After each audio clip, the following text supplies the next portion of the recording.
As Garras da Esfinge, René Guénon e a Islamização do Ocidente, por Olavo de Carvalho, 2 de julho de 2016. Parte 1. As transformações históricas e espirituais profundas que vão determinar o futuro da humanidade estão tão distantes da nossa mídia, da nossa vida universitária e, de modo geral, de todos os debates públicos neste país, que com certeza aquilo que vou dizer neste artigo parecerá estratosférico e alheio à realidade imediata. O doente incurável que geme de dor num leito de hospital dificilmente se interessará, nessa hora, pelas controvérsias médicas, bioquímicas e farmacológicas que se desenrolam em países longínquos em idiomas que ele desconhece, mas das quais poderá vir, um dia, a cura da sua doença. O que mais de perto diz respeito ao seu destino lhe parece distante, abstrato e alheio à sua dor. Os que se interessam pelo futuro do Brasil deveriam prestar atenção ao que vou lhes dizer aqui, mas será muito difícil fazê-los ver que uma coisa tem algo a ver com a outra. Vou começar analisando a resenha que um autor desconhecido neste país faz do livro de outro autor igualmente ignorado por aqui.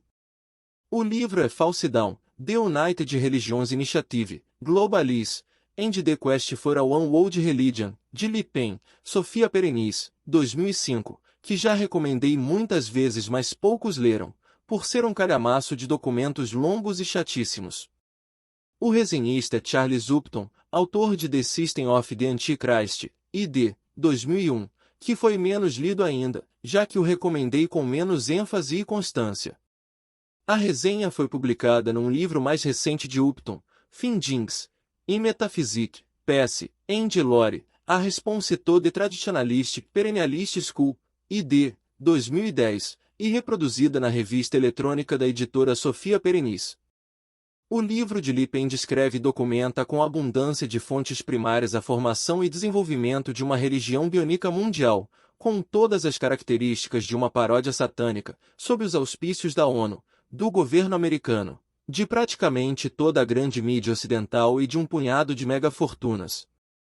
Iniciado em 1995 por William Swing, bispo da Igreja Episcopal, com o nome de United Religions Initiative, URI, embora extraoficialmente existisse desde muito antes, remontando ao Lucis Trust fundado em 1922 por Alice Bailey, o empreendimento, sustentado por recursos financeiros incalculavelmente vastos e apoiado por todo um cast de estrelas do show business e da política, conquistou até o apoio informal do Papa Francisco, fonte, Renan Paper. Com o lindo objetivo de criar um mundo de paz, sustentado por comunidades engajadas e interconectadas, comprometidas com o respeito à diversidade, com a resolução não violenta dos conflitos e com a justiça social, política, econômica e ambiental, o movimento reúne, em festivas celebrações ditas de ecumênicas, católicos, protestantes, judeus, muçulmanos, budistas, shintoístas, animistas, espíritas, teosofistas, beais, sikh, adeptos da New Age, da Wicca, do satanismo, do reverendo Moon, dos Hare Krishna e de qualquer culto indígena ou ufológico que se apresente, dando a tudo um sentido de fraternidade universal que dissolve entre sorrisos de condescendência mútua as mais óbvias e insuperáveis incompatibilidades entre essas diversas crenças. Todas as religiões e pseudo-religiões somadas, fundidas e mutuamente neutralizadas reduzem-se assim a um instrumento auxiliar do projeto globalista voltado à criação de um governo mundial. Grosso modo, a ideologia que gruda uns dos outros esses elementos heterogêneos e inconciliáveis é o universalismo lowbrow da nova era, que, copiando mal e mal a linguagem da tradição hindu, proclama serem todas as religiões nada mais que aspectos locais e acidentais assumidos por uma revelação primordial única, donde se conclui que, por este ou aquele caminho, todo mundo chegará mais dia, menos dia, aos mais altos estágios da realização espiritual humana ou mesmo sobre-humana. Essa ideologia teve precursores no século XIX, como Allan Kardec, Helena Petrovna Blavatsky, a célebre teosofista e, literalmente, batedora de carteiras, Jules Doinel, fundador da Igreja Agnóstica Francesa, 1890, Gerard Encalce, mais conhecido como Papus, Jean Bricalde, de modo geral, todos os componentes do movimento que viria a se chamar ocultista.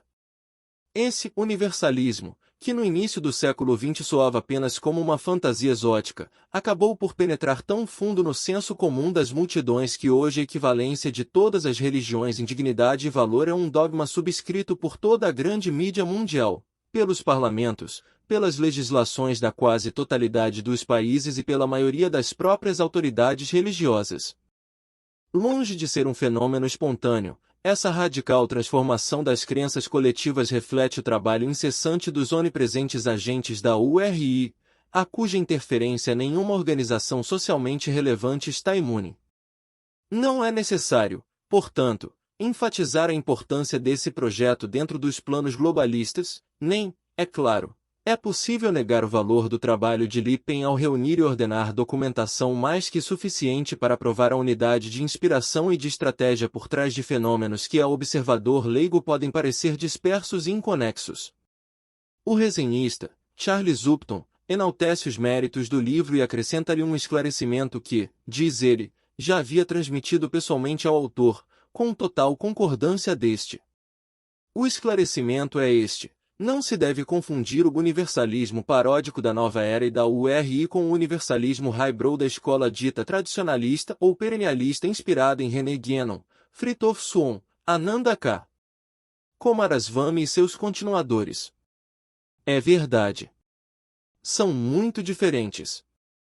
Com muita antecedência, o fundador da escola, René Guénon, já havia submetido a devastadoras análises críticas toda a ideologia ocultista que décadas mais tarde viria a constituir a base doutrinal, se cabe o termo, da nova era e da URI. Membro e até bispo da Igreja Agnóstica na juventude, Guénon logo saiu atirando e não fez prisioneiros. Nem um pouco mais intactos ficaram o espiritismo de Allan Kardec, a teosofia de Madame Blavatsky e 1001 outros movimentos nos quais Guénon via a encarnação mesma daquilo que ele chamava pseudo-iniciação e contra-iniciação, a primeira constituindo a imitação simiesca da espiritualidade, a segunda a sua inversão satânica. Na verdade, o contraste entre o universalismo da URI e o da corrente guénoniana vai muito além da mera diferença entre lowbrow e highbrow, embora essa diferença seja patente aos olhos de quem os compare. De um lado vemos um pastiche de sincretismos inconsequentes reforçados por alguma retórica humanitária sentimentaloide ou futurista, ora progressista, ora conservadora, para agradar a todos, e adornado no máximo, aqui e ali, pela adesão superficial de algum escritor da moda, como Aldous Huxley e Alan Watts. Do outro lado, construções intelectuais sofisticadas, uma compreensão profunda e organizada dos símbolos religiosos e esotéricos de todas as tradições, um domínio cabal das fontes reveladas e uma técnica comparatista que se aproxima, em precisão, quase que de uma ciência exata. Por acréscimo, algumas das análises mais consistentes da crise civilizacional do Ocidente nas suas várias expressões, cultural, social, artística, etc. A diferença salta aos olhos de qualquer leitor culto. Em contraste com a mixórdia sincretística da nova era, temos aqui um universalismo no sentido forte da palavra, uma visão abrangente e ordenadora que não somente apreende com extrema agudeza os pontos comuns entre as várias cosmovisões espirituais, mas dá a razão e fundamento da sua diversidade, de modo que a essa articulação do uno e do múltiplo se subordina, na verdade, toda a história universal das ideias e das crenças, das teorias e práticas, numa palavra, tudo o que o ser humano fez e pensou na sua caminhada sobre a Terra. Não há praticamente nada, nenhum fenômeno, nenhum pensamento, nenhum acontecimento fausto ou infausto, que de algum modo não encontre alguma explicação perenalista eficiente e persuasiva, quando não irrefutavelmente certa.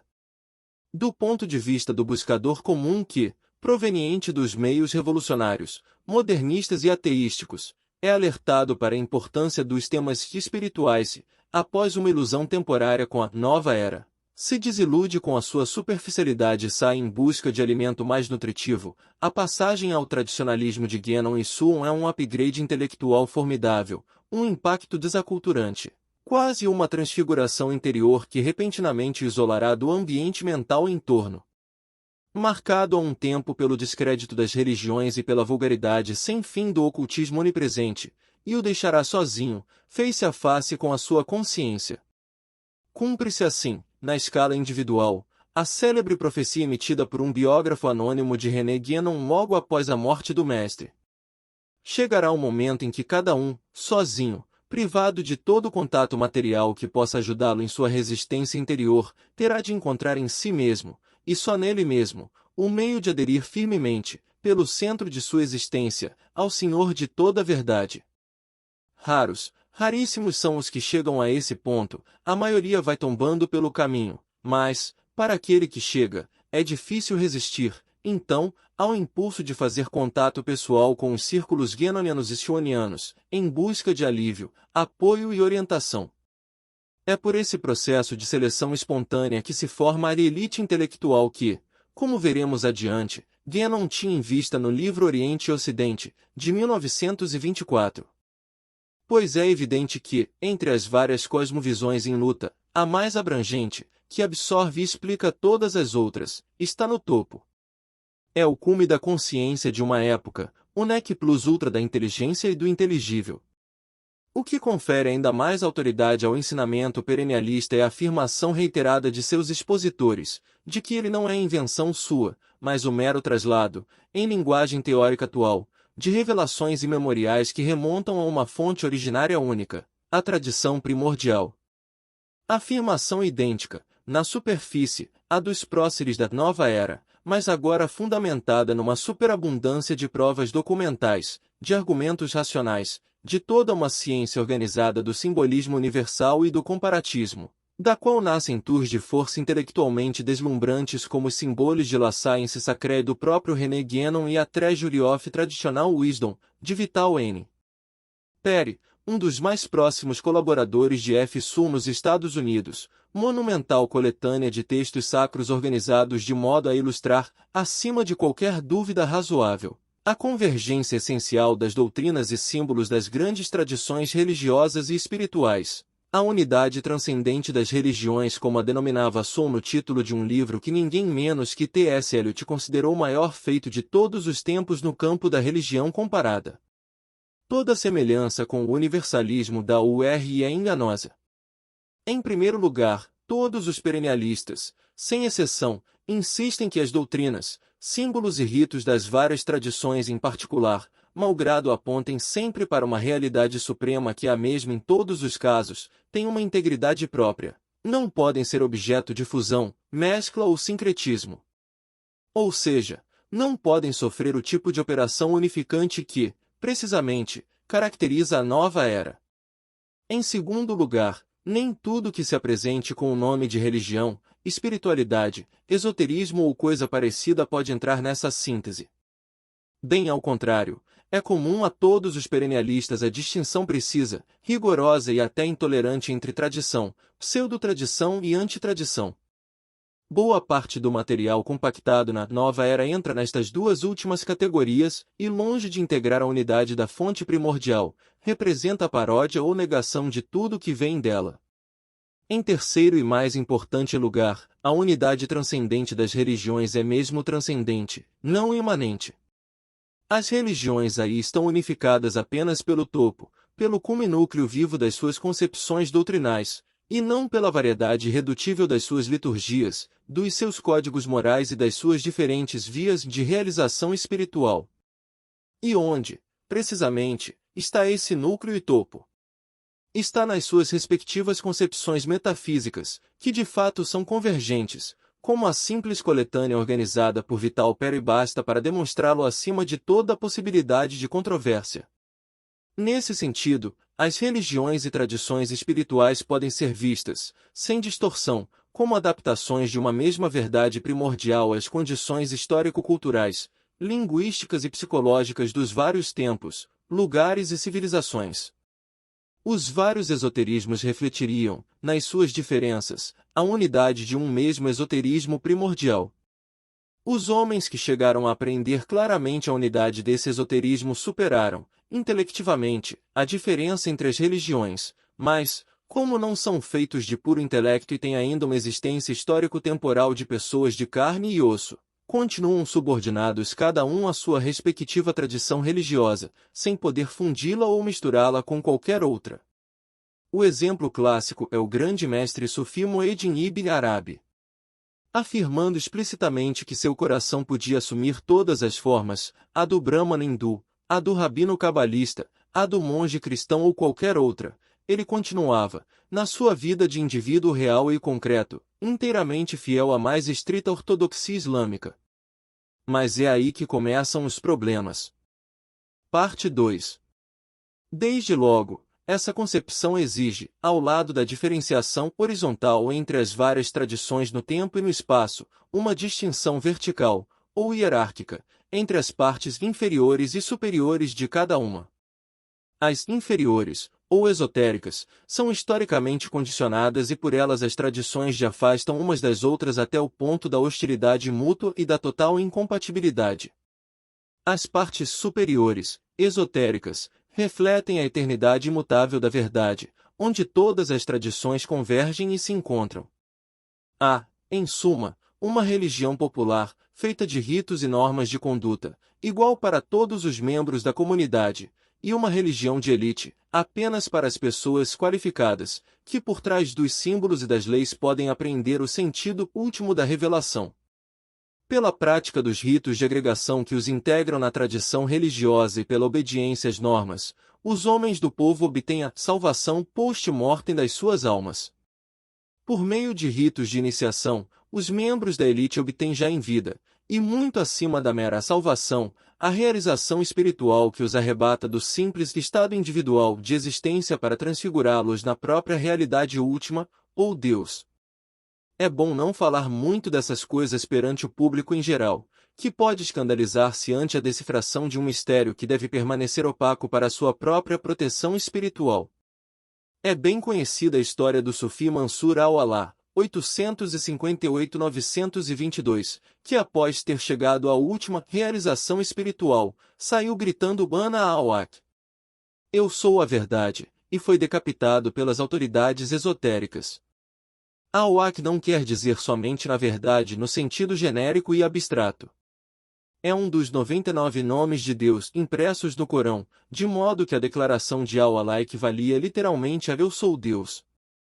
Do ponto de vista da ortodoxia esotérica, isso resultava em negar o princípio corânico da unicidade de Deus, constituindo um crime que devia ser castigado com a morte. Mais tarde os juristas islâmicos admitiram que afirmações proferidas por sufis em estado de arrebatamento místico escapavam à alçada da justiça comum e deviam ser aceitas como mistérios indecifráveis. No sentido explícito, legal e oficial, a distinção entre esoterismo e esoterismo só existe numa única tradição. O Islã corresponde à distinção entre Sharia e Tarika. De um lado, a lei religiosa obrigatória para todos, de outro, a via espiritual, de livre escolha, só para as pessoas interessadas e dotadas.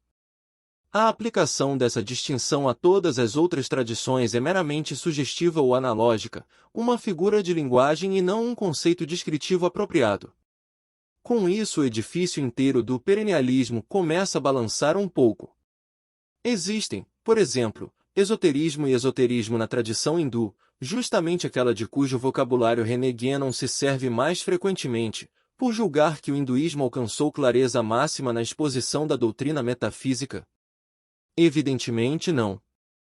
A distinção de castas é algo de completamente diverso. Primeiro, porque o ingresso na casta superior não é de livre escolha, o sujeito nasce Shudra, Vaishya, Kshatriya ou Brahmana e assim permanece para sempre. Segundo, porque acidentalmente membros das castas inferiores podem alcançar os mais altos níveis de realização espiritual sem mudar de casta. Terceiro, porque os ritos da casta superior, ou Brahmana, nada tem de secreto ou discreto, qualquer Zé Mané pode conhecê-los, só não tem autorização de praticá-los. Existe um esoterismo cristão? A coisa, aí, complica-se formidavelmente. Existiram e existem, aqui e ali, organizações esotéricas que se professavam cristãs e que, por meio de ritos especiais, diferentes dos sacramentos da Igreja, transmitem iniciações. A companheiragem, os Fedeli de Amore, a maçonaria e a ordem templária são exemplos. Mais modernamente, inúmeros ocultistas, como Madame Blavatsky, Rudolf Steiner e George Ivanovich Gurdjieff apresentaram seus ensinamentos como modalidades de esoterismo cristão. Mas restam alguns fatos que bastam para dar por terra com essas pretensões. Desde logo, não há traços de nenhuma organização esotérica cristã nos primeiros 10 séculos da Igreja. Em segundo lugar, o próprio Nosso Senhor Jesus Cristo afirmou taxativamente: nada ensinei em segredo. Mesmo suas parábolas, cujo sentido não era imediatamente evidente a todos, eram ditas em público, não a um círculo reservado. Como é possível então que o núcleo do ensinamento do Salvador fosse conservado em segredo durante 10 ou 20 séculos? Em contraste, no Islã a diferença de esoterismo e esoterismo aparece nitidamente desde o primeiro momento. Ao ver um grupo de companheiros do profeta praticando certos ritos estranhos, diferentes das 5 preces diárias, os fiéis foram perguntar a ele de que se tratava. Ele explicou que eram devoções voluntárias, meritórias mas não obrigatórias. Esse foi o primeiro sinal da existência do tasavvuf ou sufismo, o esoterismo islâmico. Em terceiro lugar, e mais decisivo, os sacramentos da Igreja não são meros ritos de agregação. São iniciáticos de pleno direito. Não dão acesso somente à comunidade de fiéis, ou à sua egrégora ou consciência coletiva, mas, coadjuvante, ao conhecimento mais íntimo da realidade suprema a que um ser humano pode aspirar. Não sou mais eu que existo, diz o apóstolo, é Cristo que existe em mim. João Paulo II, no seu catecismo, declara explicitamente que os sacramentos são os passos da iniciação cristã, e não é concebível que, num texto tão formalmente doutrinário, usasse o termo como mera figura de linguagem. O padre Juan González Arintero, em 2 livros memoráveis que provavelmente constituem o cume da literatura mística no século XX, demonstra com abundância de argumentos e exemplos que a via dos sacramentos foi aberta justamente para dar a todos, sem exceção, o acesso aos mais altos patamares da realização espiritual. A distinção de esotéricos e esotéricos só serve aí como metáfora para designar o diferente aproveitamento espiritual obtido por este ou aquele indivíduo conforme suas aptidões, seu empenho e os movimentos da graça divina. Todos os cristãos que receberam os sacramentos são, portanto, iniciados, no sentido estrito que o perennialismo dá a essa palavra. A diferença entre os vários resultados espirituais obtidos pode ser explicada por um conceito desenvolvido pelo próprio René Guénon, o de iniciação virtual. Nem todos os ritos de iniciação produzem imediatamente os resultados espirituais que lhes correspondem. Esses efeitos podem permanecer retidos por muito tempo até que algum fator externo, ou a evolução do próprio recipiente, os convoque à plena manifestação. Para complicar um pouco mais as coisas, o próprio Efsun reconheceu que os sacramentos cristãos tinham alcance iniciático. Para vocês avaliarem o quanto essa questão é espinhosa para a escola perennialista, basta lembrar que, publicada a opinião de Sun a respeito, Guénon reagiu com indignação e fúria, chegando a romper relações com seu discípulo e continuador. Guénon continuou teimando que os sacramentos cristãos eram apenas ritos de agregação e que autênticas iniciações só existiram em determinadas organizações secretas ou discretas, como a companheiragem ou a maçonaria. Para sustentar essa tese, inventou uma das hipóteses históricas mais artificiosas que alguém já viu. O cristianismo teria surgido inicialmente como um esoterismo, mas, em vista da decadência geral da religião greco-romana, teria sido forçado post facto a popularizar-se, acabando por reduzir-se a um esoterismo. Não há absolutamente nenhum sinal de que isso jamais tenha acontecido. Bem ao contrário, Jesus falou abertamente às multidões desde o início da sua pregação, e os sacramentos não sofreram nenhuma mudança substancial de forma ou conteúdo ao longo dos tempos. Quaisquer que possam ter sido os seus erros em outros domínios, nesse ponto Sun estava com a razão. É também só como figura de linguagem que a distinção de esoterismo e esoterismo, ou de ritos de agregação e de iniciação, pode se aplicar ao judaísmo, já que os cultores de mistérios cabalísticos ali não são outros senão os próprios sacerdotes do culto oficial. Tão inapropriada é a aplicação dessa dupla de conceitos ao território extra-islâmico, que membros da própria escola perenianista acabaram tendo de reconhecer a existência de iniciações exoesotéricas e até esotéricas ao lado das propriamente esotéricas, o que já basta para mostrar que esses conceitos servem para pouca coisa. A falta de argumentos razoáveis e a reação desproporcional de Guénon ante o que poderia ter se limitado a uma discussão entre amigos sugerem que nesse episódio ele podia estar escondendo alguma coisa.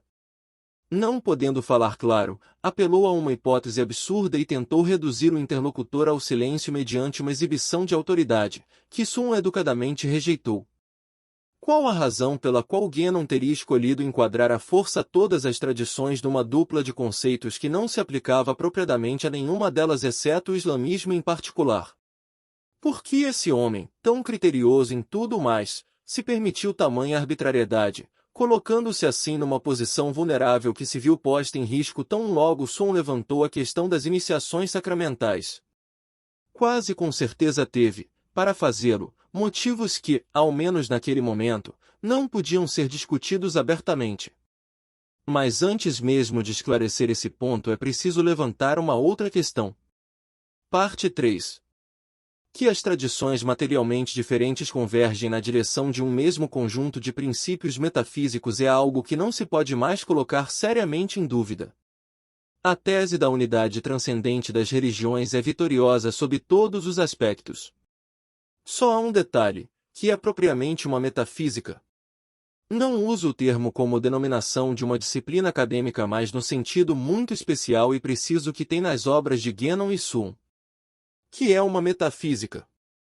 É a estrutura da realidade universal, que desce desde o primeiro princípio infinito e eterno até os seus inumeráveis reflexos no mundo manifestado, através de uma série de níveis ou planos de existência. O fato de que ela seja essencialmente a mesma em todas as tradições indica que existe uma percepção normal da estrutura básica da realidade, comum a todos os homens de qualquer época ou cultura. Essa percepção exige uma consciência clara ou ao menos um pressentimento da escalaridade do real, isto é, das distinções entre diferentes planos ou níveis de realidade, desde os objetos sensíveis da percepção imediata até a realidade última, o princípio absoluto, eterno, imutável e infinito, passando por uma série de graus intermediários, histórico, terrestre, cósmico, angélico, etc. A perfeita submissão da subjetividade humana a essa estrutura está subentendida em todas as tradições como uma conditio sine qua non da vida religiosa e, mais ainda, da realização espiritual. Sua negação, mutilação ou alteração é a raiz de todos os erros e desvarios da humanidade. É por isso que F. Sun propõe uma distinção entre heresia essencial e heresia acidental. A palavra heresia vem de uma raiz grega que tem as acepções de escolher e decidir. Um heresiarca é alguém que, por vontade própria, escolhe da verdade total as partes que lhe interessam e ignora as demais. Heresia acidental, segundo Sun, é a negação, mutilação ou alteração dos cânones de uma tradição em particular, como por exemplo o monofisismo na cristandade, a teoria de que Jesus tinha só a natureza divina, não a humana, ou o associacionismo no Islã, associar Deus a outros seres. Heresia essencial é a negação, mutilação ou alteração da própria estrutura da realidade, um erro, portanto, que seria condenado não apenas por esta ou aquela tradição em particular, mas por todas elas. O materialismo ou o relativismo, por exemplo. Tudo isso está muito bem, mas há um problema lógico. Se a metafísica é comum a todas as tradições, como pode ser o topo e a suprema perfeição de cada uma delas? Por definição, a perfeição de uma espécie não pode estar no seu gênero, tem de estar na sua diferença específica.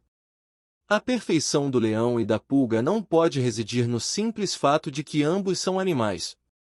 É admissível que, na escalada iniciática do indivíduo, a chegada à realidade suprema, que o eleva acima do seu estado individual e o absorve no próprio ser da divindade, é a culminação dos seus esforços.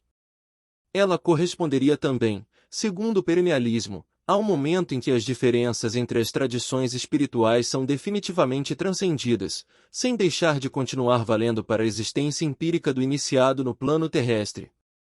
É Moeddin Ibn Arabi sendo cristão, zoroastriano ou judeu por dentro sem deixar de ser ortodoxamente muçulmano por fora.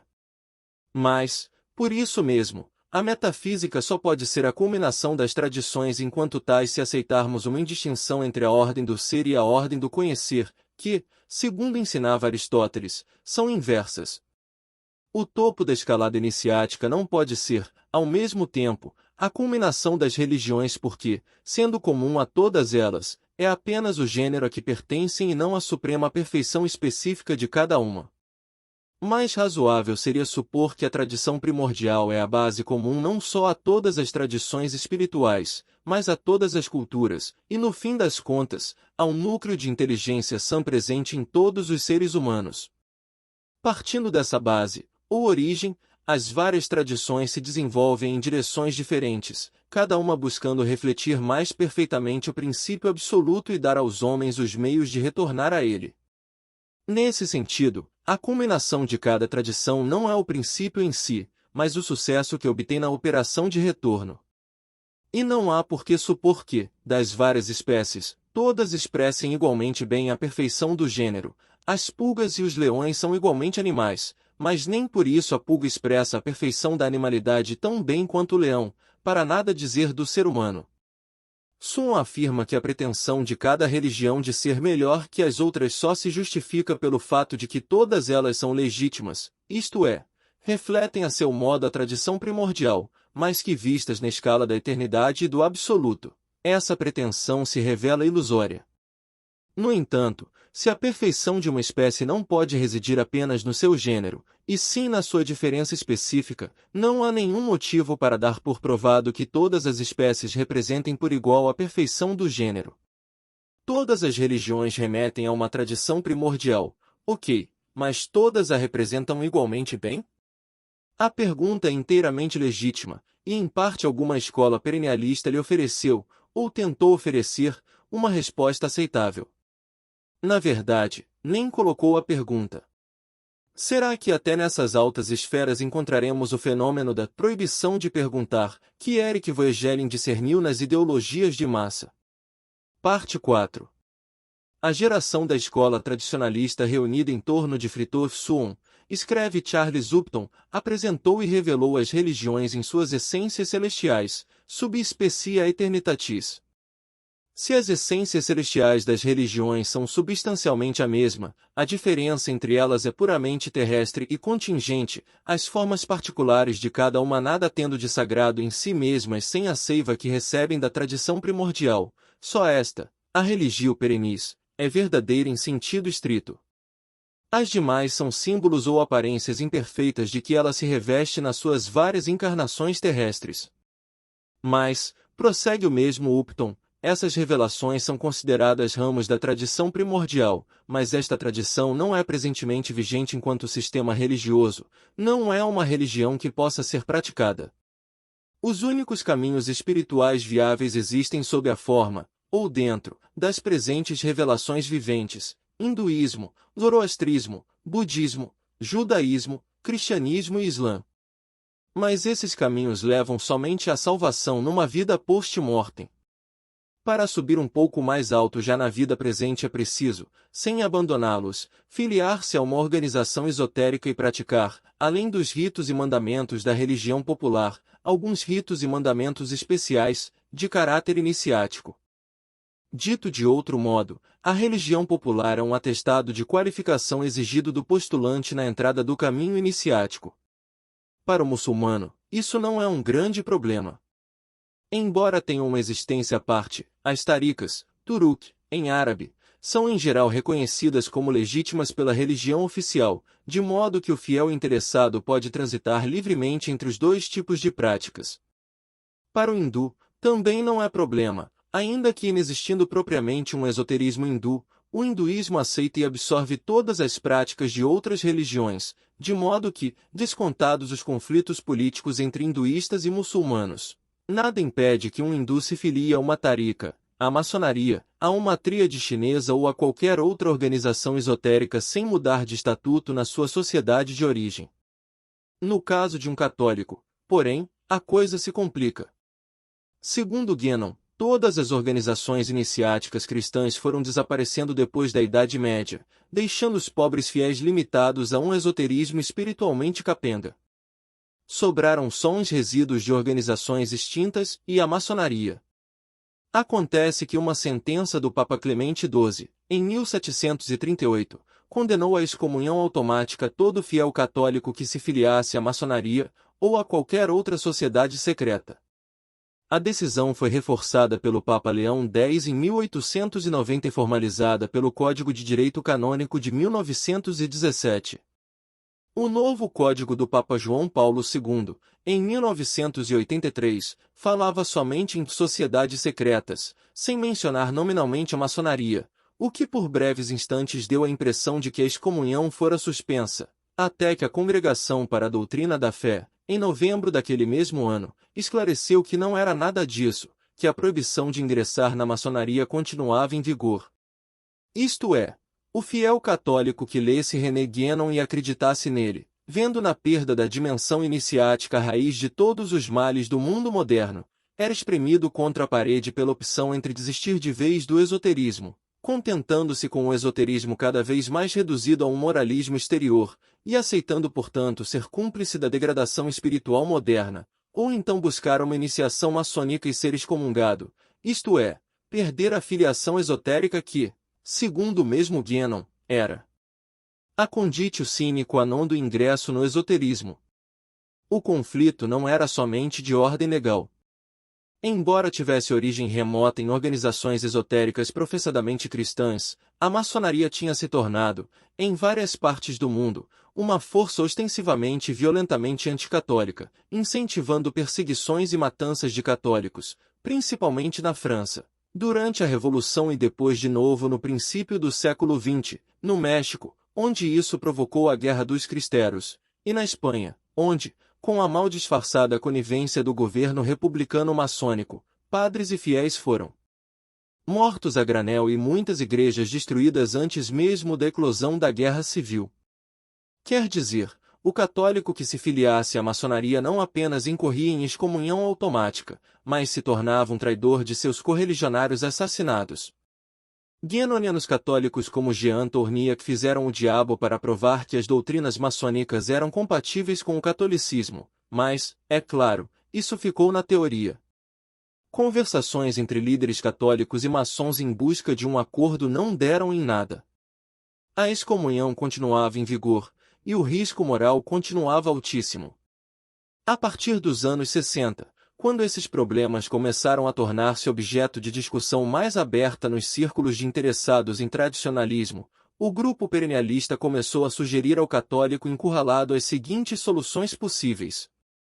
1. Largue tudo e converta-se ao Islã. 2. Busque abrigo na Igreja Ortodoxa Russa, onde ainda há um resíduo de esoterismo e cujos sacramentos, no fim das contas, são aceitos como válidos pela Igreja Católica. 3. Filie-se à Tariqa multiconfessional de F. Suon, onde você poderá praticar ritos iniciáticos islâmicos sem conversão formal e mantendo-se a uma prudente distância dos muçulmanos esotéricos. A primeira opção era com certeza a mais traumática. Afinal, o próprio Suon tinha escrito que mudar de religião não é como mudar de país, é como mudar de planeta. A segunda era mais confortável, mas esbarrava num obstáculo que jamais vi algum autor perennialista sequer mencionar. A Igreja Ortodoxa Russa estava infestada de agentes da KGB, sendo quase impossível ao recém-chegado orientar-se naquela selva selvadia de conspirações e fingimentos.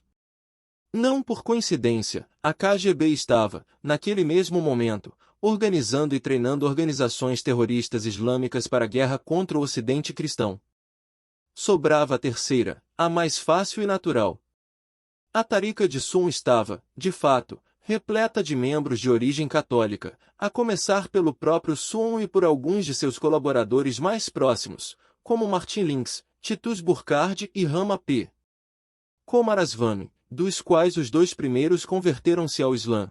O terceiro continuou católico ao menos em público, sem deixar de prestar ao sheik o voto regulamentar de obediência total exigido nas taricas. Nas almas daqueles que permaneciam católicos, ex-professo ou de coração apenas, realizava-se assim, em escala microscópica, o plano que, desde 1924, René Guénon traçara para o Ocidente inteiro. Parte 5. Após descrever com as cores sombrias de um genuíno apocalipse a degradação espiritual da civilização no Ocidente, atribuindo-a à perda das verdadeira metafísica e das ligações entre a Igreja Católica e a tradição primordial, ligações que só poderiam ter sido mantidas por intermédio das organizações iniciáticas, René Guénon prevê 3 desenvolvimentos possíveis do estado de coisas no Ocidente. 1. A queda definitiva na barbárie. 2. A restauração da tradição católica, sob a orientação discreta de mestres espirituais islâmicos. 3. A islamização total, seja por meio da infiltração e da propaganda, seja por meio da ocupação militar. Essas 3 opções reduziam-se, no fundo, a 2, ou o mergulho na barbárie ou a sujeição ao Islã, seja discreta, seja ostensiva.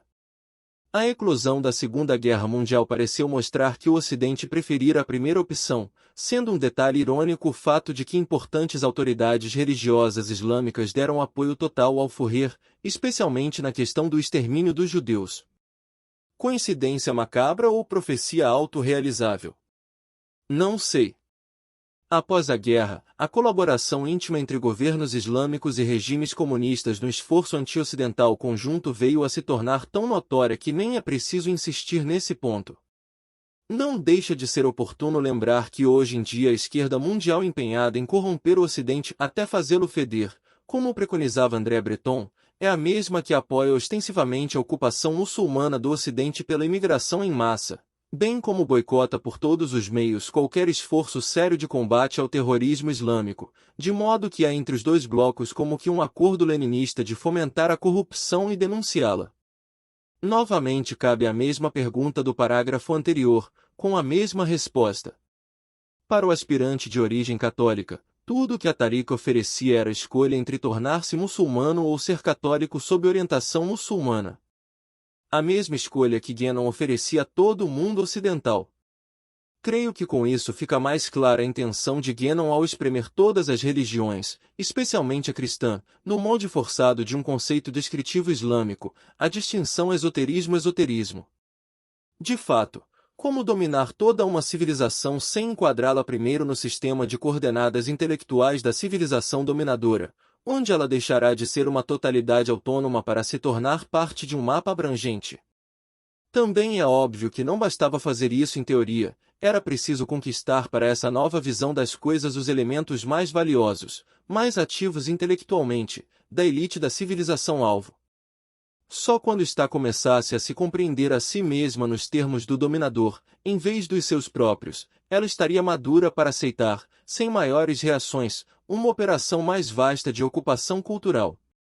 Tanto mais que a redução do cristianismo ao binômio esoterismo-esoterismo, acompanhada do diagnóstico sombrio da perda da dimensão esotérica, culminava inexoravelmente na conclusão de que a restauração da cristandade, das suas conexões com a tradição primordial e, portanto, das dimensões mais altas da sua espiritualidade, só poderia realizar-se sob a direção de um esoterismo vivente, isto é, do sufismo.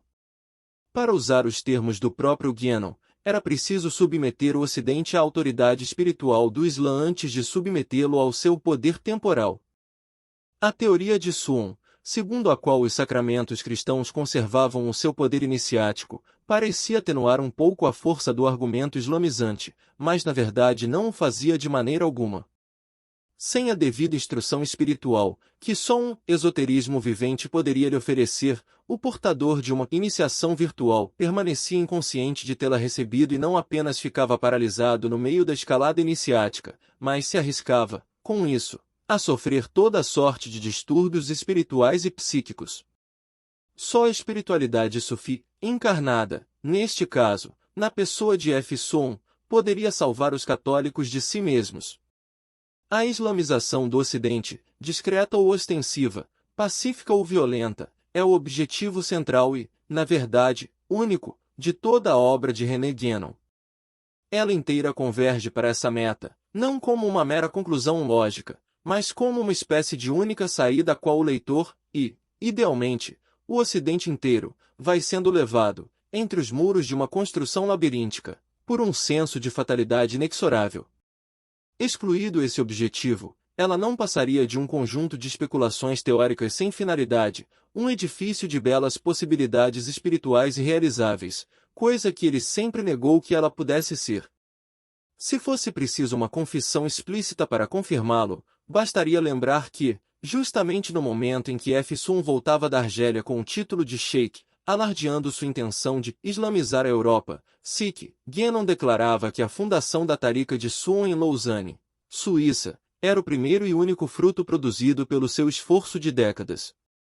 Parte 6. O que pode tornar esse objetivo nebuloso ou até invisível aos olhos do público são dois fatores. Primeiro, Guénon afirma reiteradamente seu total desprezo por qualquer atividade, corrente ou ideologia política, assegurando que seus interesses nada têm a ver com a luta pelo poder e se voltam exclusivamente à esfera do espiritual e do eterno. Isso parece colocá-lo, aos olhos de muitos, incomparavelmente acima da atual disputa entre os países islâmicos e o Ocidente. Esse modo de ver não é propriamente falso, é apenas vazio. É óbvio que Guénon não está disputando o poder político. Está disputando algo que está infinitamente acima disso e do qual, segundo ele mesmo explica, o poder político não é senão um reflexo secundário, quase desprezível, está disputando a autoridade espiritual. Está disputando-a com a Igreja Católica, colocando-se muito acima dela e pretendendo orientá-la desde as alturas sublimes da espiritualidade sufi, não necessariamente em pessoa, é claro. Ele é muito explícito quanto a esse ponto. A Igreja Católica, em algum ponto da sua história, diz ele, perdeu contato com a tradição primordial e já não tem sequer uma compreensão das partes superiores da metafísica, detém-se na pura ontologia, ou teoria do ser, sem penetrar nos mistérios supremos do não-ser. Sun prefere dizer supra-ser. Já me expliquei em outras ocasiões quanto ao que me parece ser a absurdidade intrínseca da doutrina do não-ser, e não vou voltar a esse assunto aqui.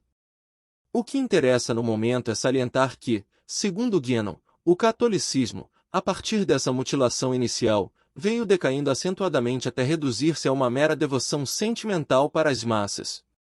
Como só quem pode reerguê-la desse abismo é quem ainda possua a conexão originária com a tradição primordial, é evidente que a salvação da Igreja e, através dela, de todo o Ocidente, só pode vir de fora.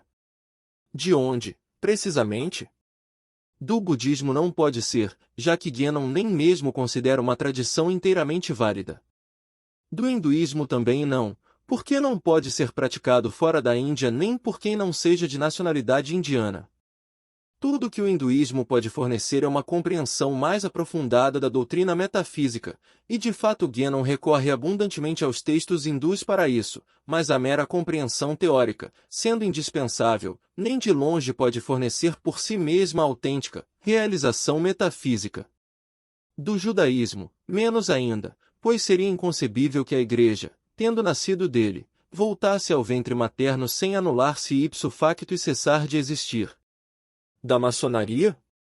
Impossível, não só por causa das incompatibilidades acima apontadas e jamais superadas, mas porque, segundo Guénon, as iniciações maçônicas são apenas de pequenos mistérios, segredos do cosmos e da sociedade que nem de longe tocam as alturas da suprema realização metafísica, os grandes mistérios. De obstáculo em obstáculo, não é preciso examinar todas as alternativas. A conclusão inexorável é que o labirinto de impossibilidades só tem uma saída. O catolicismo só pode ser devolvido à sua integridade originária se consentir em submeter-se ao guiamento de mestres islâmicos. Ou isso, ou a ocupação do Ocidente pelos muçulmanos. Tertium non datur. Que, em passant, Guénon e seus continuadores tenham feito várias contribuições valiosas até mesmo à compreensão do catolicismo pelos próprios intelectuais católicos, especialmente no que concerne ao simbolismo e à arte sacra, é coisa que ninguém em seu juízo perfeito poderia negar. Mas, também aí, nada a estranhar. Que autoridade poderia um mestre sufi pretender exercer sobre os católicos se, pelo menos em alguns pontos seletos, não provasse compreender a sua religião melhor do que eles mesmos? Os artigos católicos de Guénon publicados na revista Regnabi entre 1925 e 1927 não provam, nem mesmo sugerem, que ele tivesse aceitado a independência e muito menos a superioridade do catolicismo em relação ao Islã. Prova apenas que, nesse período, ele ainda acreditava na possibilidade de dirigir o curso das coisas na Igreja Católica por meio da persuasão gentil e da infiltração. Sua partida para o Egito, em 1930, com a firme decisão de não mais voltar e de só se comunicar com o seu público daí por diante por meio da revista Études Traditionaires, assinala um momento em que ele perde essa esperança e, integrando-se cada vez mais nos meios esotéricos egípcios, até mesmo casando-se com a filha do prestigioso Sheikh Ali El-Kibir, passa a bola de volta às autoridades islâmicas que de longe haviam orientado suas ações no quadro europeu. Como as coisas evoluíram desde esse ponto até a adoção da política de terrorismo e ocupação pela imigração, coisa que, é claro, jamais aconteceria sem o beneplácito das autoridades espirituais islâmicas, é uma história que ignoramos e que só poderá ser contada, talvez, daqui a várias décadas. O que é absolutamente certo é que Guénon, desde o início da sua atividade pública, declarou não falar em seu nome próprio mas seguir estritamente as orientações de representantes qualificados das tradições orientais, entre os quais, sabe-se hoje, principalmente o próprio Sheikh El-Kibir. É uma bobagem descomunal dizer que Guénon se converteu ao Islã em 1930. Ele já era membro regular de uma tarica pelo menos desde os 21 anos, o que basta para mostrar que foi longamente preparado para a missão dificílima que iria desempenhar. Parte 7. O segundo fator que dificulta a percepção da identidade de Guénon como agente islâmico é o próprio impacto da obra dele sobre os seus discípulos. Qualificada como o mais deslumbrante milagre intelectual da nossa época, essa obra lança tantas luzes imprevistas sobre o fenômeno religioso e sobre a decadência espiritual do Ocidente, e é tão grande o seu contraste com todo o pensamento moderno ateu ou cristão, que se torna quase irresistível a tentação de encará-la realmente como um milagre, uma intervenção divina no curso da história. Seyyed Hossein Nasr, em Knowledge and the Sacred, não hesita em apresentar toda a história intelectual do Ocidente como se fosse uma longa, tateante e semicega preparação para o advento das luzes guénonianas. Vista desse modo, a obra de Guénon parece uma mensagem supra-histórica vinda da aurora dos tempos, da própria tradição primordial e não de um sheik egípcio contemporâneo. O desejo de apagar suas raízes contemporâneas e pairar acima das contingências históricas é manifesto em vários trechos dessa obra, e reforçado ainda por várias expressões de desprezo à mera perspectiva histórica. Segundo Guénon, um ilusório véu de aparências passageiras encobrindo a realidade das coisas eternas. Ele chega a criticar o apego da mentalidade ocidental aos fatos como se fosse um vício de pensamento. Jean Robin, caracteristicamente, proclama o guénonismo uma intervenção providencial e a última chance do Ocidente. É um direito inalienável do discípulo entusiasta celebrar a obra do mestre com os qualificativos mais enfáticos. Mas um qualificativo nada significa quando separado da substância que ele qualifica. Uma coisa é falar, genericamente, de última chance do Ocidente, e todos bem sabemos que o Ocidente precisa de uma. Mas outra coisa completamente diversa é esclarecer que não se trata de uma chance qualquer, de uma abstrata e genérica restauração da espiritualidade, e sim de uma salvação pela islamização. Jean Robin simplesmente omite esse ponto. Também é muito justo privilegiar o eterno e imutável acima do temporal e transitório.